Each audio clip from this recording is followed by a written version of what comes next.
कृष्णा, राधे राधे। सभी भक्तों को सादर प्रणाम। प्रिय श्रोताओं, आषाढ़ मास आज से प्रारंभ हो चुका है। यह पावन समय देवताओं का योग जागृत होता है, साधना की ऊर्जा बढ़ती है और भक्तों का मन प्रभु की ओर खींचने लगता है। हिंदी कैलेंडर के अनुसार आषाढ़ का महीना चौथा महीना होता है। यह मास केवल व्रतों और उपवासों का नहीं, बल्कि आत्मा के भीतर प्रभु के साक्षात्कार का अवसर है। आज से हम शुरू कर रहे हैं आषाढ़ मास की दिव्य कथाओं की ये पवित्र श्रृंखला, जिसमें हर दिन एक नई प्रेरणा, एक नई सीख और प्रभु से जुड़ने का एक नया माध्यम मिलेगा। इस शुभ प्रारंभ पर हम सब के लिए मंगल कामना करते हैं। जो पीड़ा में हैं उन्हें शांति मिले, जो भटके हुए हैं उन्हें मार्ग मिले और जो प्रभु की भक्ति में हैं उन्हें और अधिक गहराई मिले। और भगवान श्री कृष्ण से विनती है कि हे प्रभु, हे श्री कृष्ण, हर मन में सच्ची भक्ति का दीप जले, हर घर में प्रेम, करुणा और सुख पले। तो चलिए इस आध्यात्मिक यात्रा की पहली कथा सुनते हैं पूरे मन और श्रद्धा से। और हाँ, वीडियो को लाइक करके इस पुण्य कार्य में आप सभी अपना योगदान भी जरूर दीजिएगा। सबसे पहले जानते हैं आषाढ़ मास के महत्व के बारे में। साल 2025 में आषाढ़ का महीना 12 जून दिन गुरुवार से प्रारंभ होगा और समाप्त होगा 10 जुलाई दिन गुरुवार को, गुरु पूर्णिमा के दिन। आषाढ़ के महीने में देवशयनी एकादशी का व्रत किया जाता है। धार्मिक मान्यताओं के अनुसार देवशयनी एकादशी से भगवान विष्णु क्षीर सागर में शयन करने के लिए चले जाते हैं और इसी एकादशी से शुरुआत होती है चातुर्मास की। चातुर्मास में शुभ और मांगलिक काम नहीं किए जाते। इस माह में बहुत सारे व्रत और पर्व हैं जो बहुत उत्साह के साथ मनाते हैं। यह व्रत और त्योहार कौन कौन से हैं, कब कब मनाए जाएंगे, इस बारे में आगे जानने से पहले जानते हैं आषाढ़ महीने में क्या करना चाहिए और क्या नहीं करना चाहिए। इस पवित्र मास में भगवान शिव, भगवान विष्णु, माँ लक्ष्मी जी और सूर्य देव की पूजा की जाती है। साथ ही इस माह में भगवान जगन्नाथ की पूजा का भी महत्व है।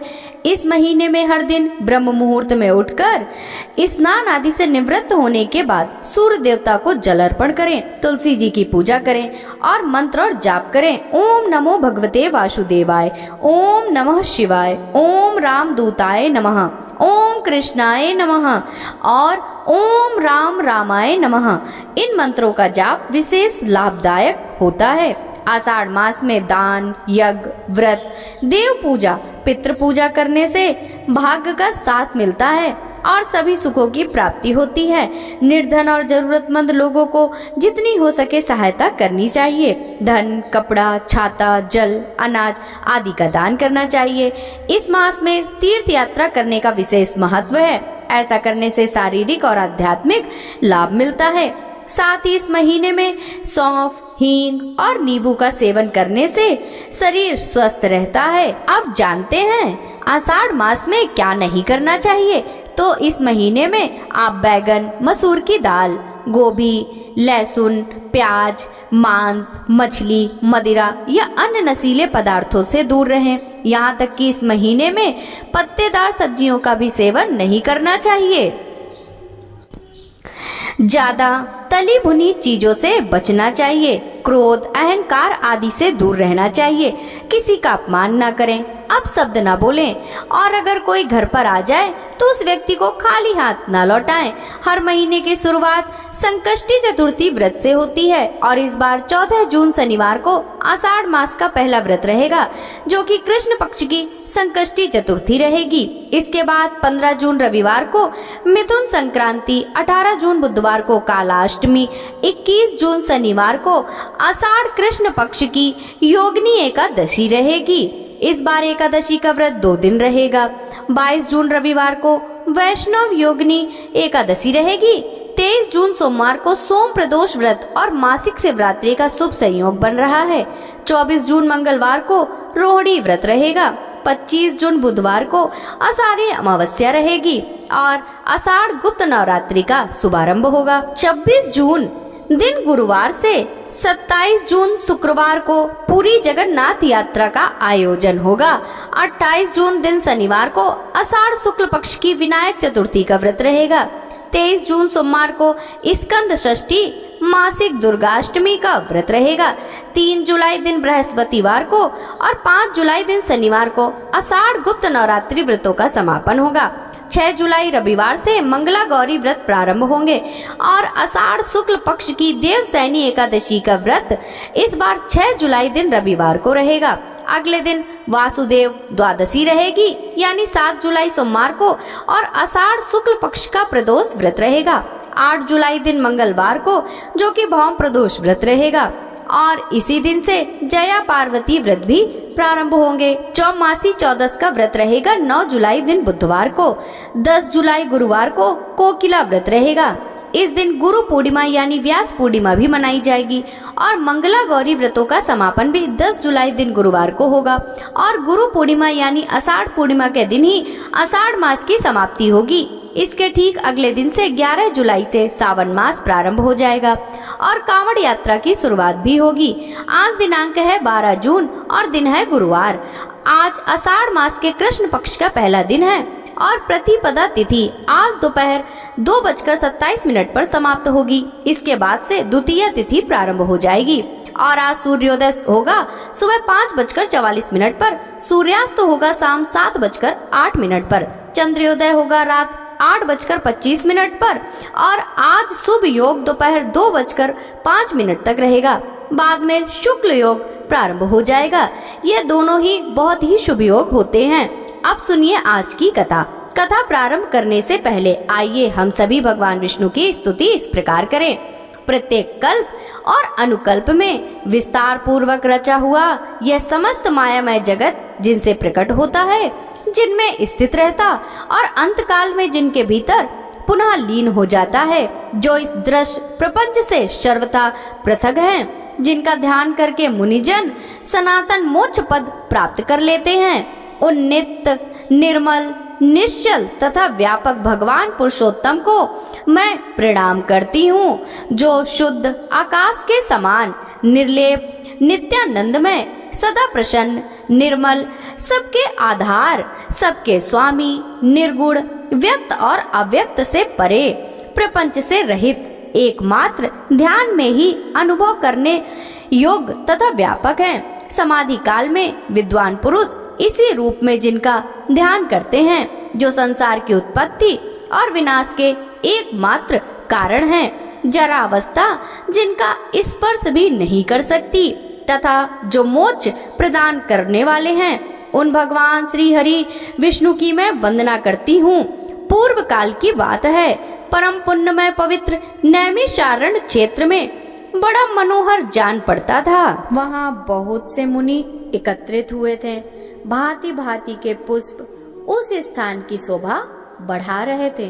पीपल, पारिजात, चंदन, अगर, गुलाब तथा चंपा आदि अन्य बहुत से वृक्ष उसकी वृद्धि में सहायक हो रहे थे। भांति भांति पक्षी, नाना प्रकार के मृगों का झुंड, अनेक पवित्र जलाशय तथा बहुत सी बावलियां उस वन को विभूषित कर रही थी। ब्राह्मण, क्षत्रिय, वैश्य, शूद्र तथा अन्य जाति के लोग भी वहां उपस्थित थे। ब्रह्मचारी, गृहस्थ, वानप्रस्थ और सन्यासी सभी जुटे हुए थे। झुंड झुंड की गौएं उस वन की शोभा बढ़ा रही थी। नैमिषारण्यवासी मुनियों का 12 वार्षिक 12 वर्षों तक चालू रहने वाला यज्ञ आरंभ था। जौ, गेहूं, चना, उड़द, मूंग और तिल आदि पवित्र अन्नों से यज्ञ मंडप सुशोभित था। वहाँ होम कुंड में अग्निदेव प्रज्वलित थे और आहुतियां डाली जा रही थी।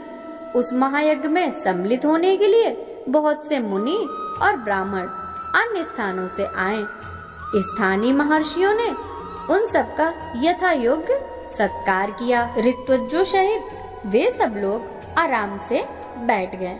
तब परम बुद्धिमान लोमहर्षण सूत जी वहां पधारे। उन्हें देखकर मुनिवरों को बड़ी प्रसन्नता हुई। उन सब ने उनका यथावत सत्कार किया। सूत जी भी उनके प्रति आदर का भाव प्रकट करके एक श्रेष्ठ आसन पर विराजमान हुए।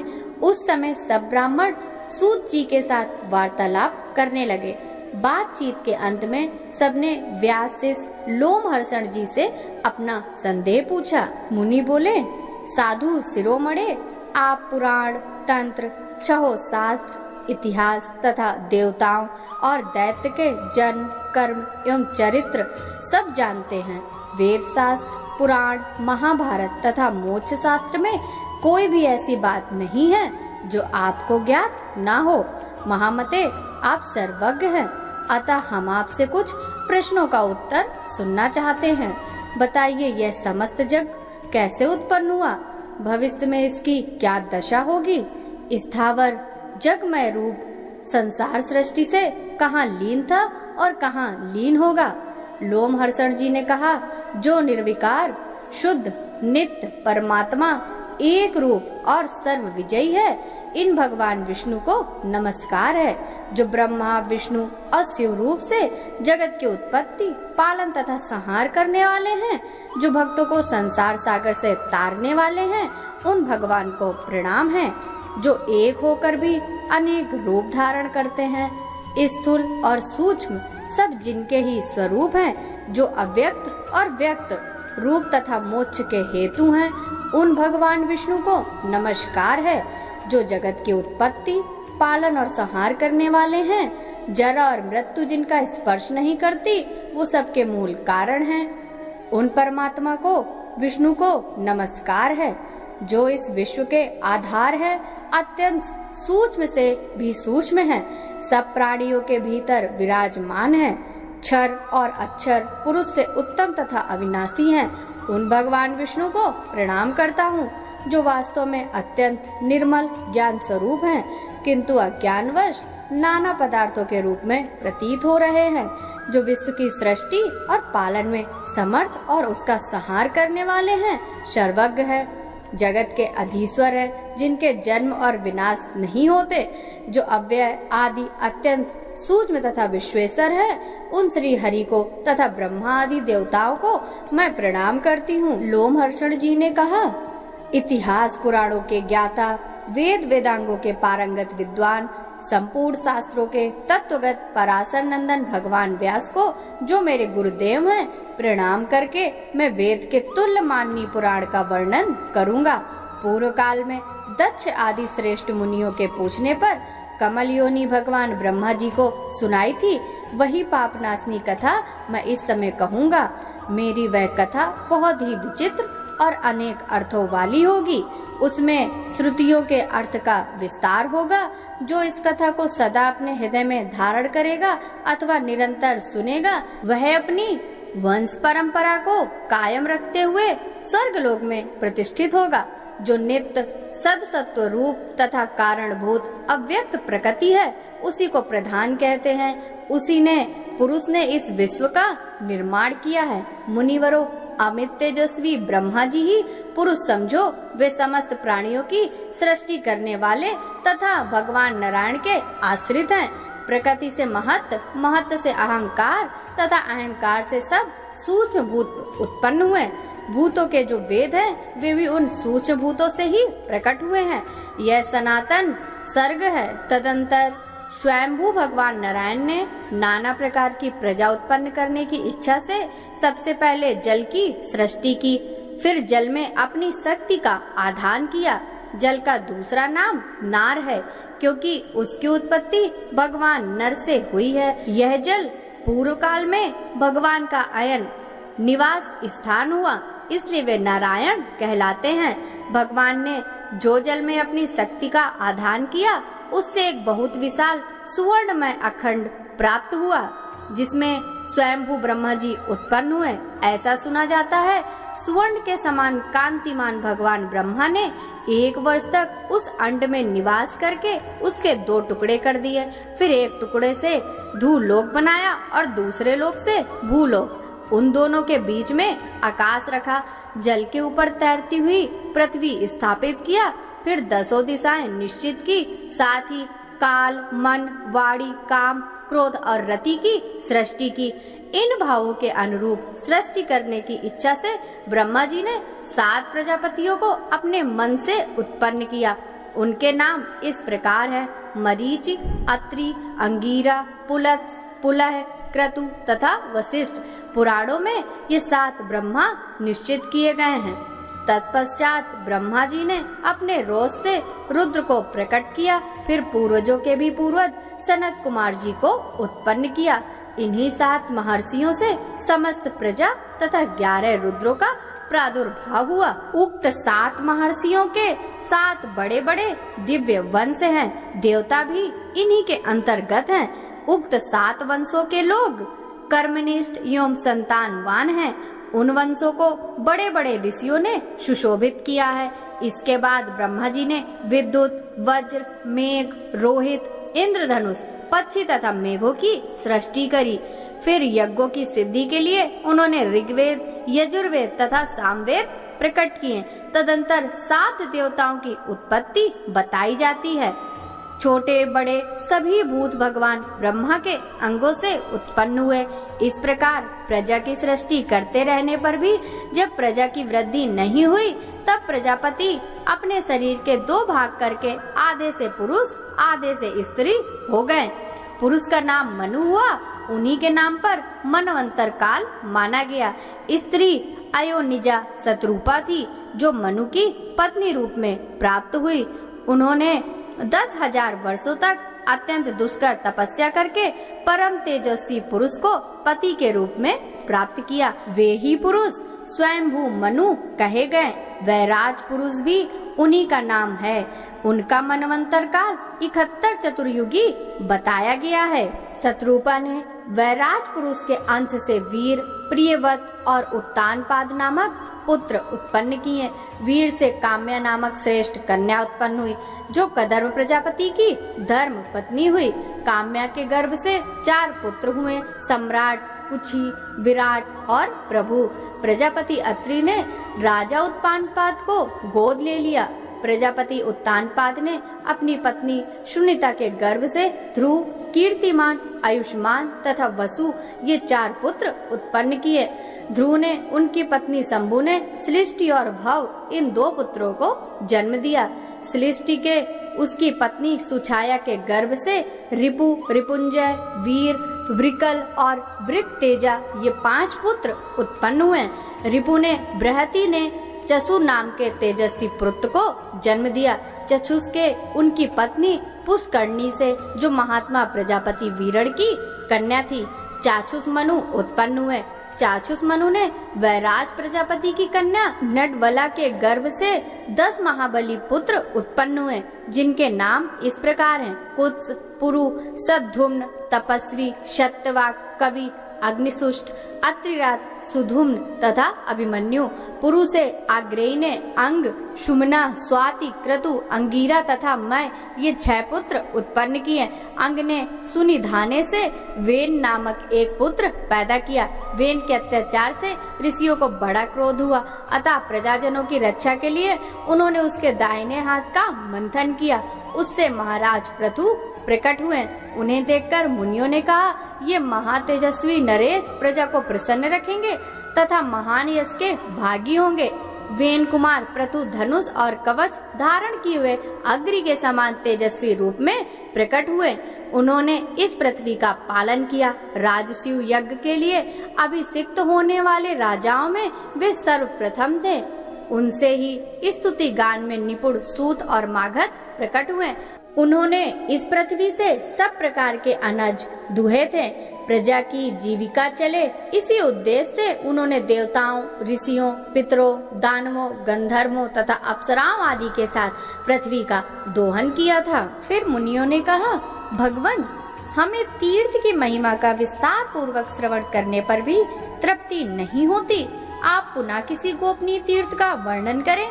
ब्रह्मा जी बोले, श्रेष्ठ ब्राह्मणों, पूर्व काल में देवर्षि नारद ने मुझसे यही प्रश्न पूछा था। उस समय मैंने प्रयत्न पूर्वक जो कुछ उनसे कहा था वही तुम्हें भी बतलाता हूँ। नारद जी ने पूछा, जगतपते, स्वर्गलोक, मृत्युलोक और रसातल में कुल कितने तीर्थ हैं? तथा सब तीर्थों में सदा कौन सबसे बढ़कर है?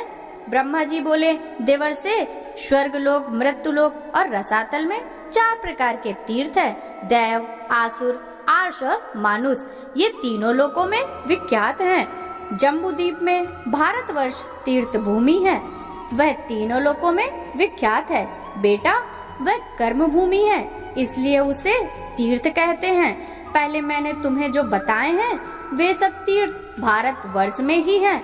हिमालय और विंध्य पर्वत के बीच में 6 ऐसी नदियां हैं जिनका प्राकट ब्रह्मा, विष्णु तथा शिव इन देवताओं से हुआ है। इसी प्रकार दक्षिण समुद्र और विंध्य पर्वत के बीच में 6 देव संभव नदियां हैं। ये 12 नदियां प्रधान रूप से बतलाई गई हैं। गोदावरी, भीमरथी, तुंगभद्रा, कृष्णवेणी, तापी और पयोष्णी ये विंध्य पर्वत के दक्षिण की नदियां हैं। भागीरथी, नर्मदा, यमुना, सरस्वती, विशोका और वितस्ता ये विंध्याचल और हिमालय पर्वत से संबंध रखने वाली नदियां हैं। इन पुण्यमयी नदियों को देव तीर्थ बताया गया है। गए, कोलासुर, व्रत, त्रिपुर, अंधक, हेमूर्धा, लवट, नमुची, शंगक, यम, पाताल केतु, मय तथा पुष्कर इनके द्वारा आवृत तीर्थ असुर कहलाते हैं। प्रभास, भार्गव, अगस्त्य, नर नारायण, वशिष्ठ, भरद्वाज, गौतम और कश्यप इन ऋषि मुनियों द्वारा सेवित तीर्थ ऋषि तीर्थ हैं। अम्बरीश, हरिश्चंद्र, मंधाता, मनु, कुरु, कनखल, भाद्रवास, शगर, आयुषु, नचिकेता, वृषा, कपि तथा अरिंदम आदि मानवों द्वारा निर्मित तीर्थ मानुष कहलाते हैं। ये सब यश तथा उत्तम फल की सिद्धि के लिए निर्मित हुए हैं। तीनों लोकों में कहीं भी जो सतह प्रकट हुए तीर्थ हैं, उन्हें पुण्य तीर्थ कहा गया है। इसी प्रकार मैंने तीर्थ भेद बतलाए हैं। महादैत्य राजा बलि देवताओं के अजेय शत्रु हुए। उन्होंने धर्म, यश, प्रजा पालन, गुरु भक्ति, सत्य भाषण, बल, पराक्रम और त्याग, क्षमा के द्वारा वह सम्मान प्राप्त किया जिसकी तीनों लोकों में कहीं उपमा नहीं है। उनकी बढ़ती हुई समृद्धि देखकर देवताओं को बड़ी चिंता हुई। वे आपस में सलाह करने लगे कि हम बलि को कैसे जीतें। राजा बलि के शासन काल में तीनों लोग निष्कंटक थे। कहीं पर आदि व्याधि अथवा शत्रुओं की बाधा नहीं थी। अनावृष्टि और अधर्म का जो नाम भी नहीं था। स्वप्न में किसी को दुष्ट पुरुष का दर्शन नहीं होता था। देवताओं को उनकी उन्नति बाढ़ की तरह चुभती थी। बलि की कीर्ति रूपी तलवार से टुकड़े टुकड़े हो जाते थे तथा उनके शासन रूपी शक्ति से देवताओं के समस्त अंग विदीर्ण हो रहे थे, अतः उन्हें कभी शांति नहीं मिलती थी। देवता उनसे द्वेष करने लगे, उनके यश रूपी अग्नि से जलने लगे। अतः वे व्याकुल होकर भगवान विष्णु की शरण में गए। देवता बोले, शंख, चक्र और गदा धारण करने वाले जगन्नाथ, हम पीड़ित हैं, हमारी सत्ता छिन गई। आप हमारी ही रक्षा के लिए अस्त्र शस्त्र धारण करते हैं। आप जैसे स्वामी के होते हुए हम पर ऐसा दुख आ पड़ा। हमारी जो वाणी आपको प्रणाम करती थी, वही एक दैत्य को कैसे नमस्कार करेगी। सुरेश्वर, आपके ऐश्वर्य से पुष्ट हो अपने ही पराक्रम से तीनों लोकों को हम स्थिर करेंगे। दैत्य को कैसे नमस्कार करें? देवताओं का यह वचन सुनकर दैत्यों का संहार करने वाले भगवान ने देव कार्य की सिद्धि के लिए इस प्रकार कहा। श्री भगवान बोले, देवताओं, बलि मेरा भक्त है और देवता असुर कोई भी नहीं मान सकते। जैसे तुम लोग मेरे द्वारा पालन पोषण के लिए योग्य हो, वैसे बलि भी। मैं बिना युद्ध के ही स्वर्ग में बलि का राज छीन लूंगा और बलि को बांधकर तुम्हारा राज्य लौटा दूंगा। ब्रह्मा जी कहते हैं, बहुत अच्छा।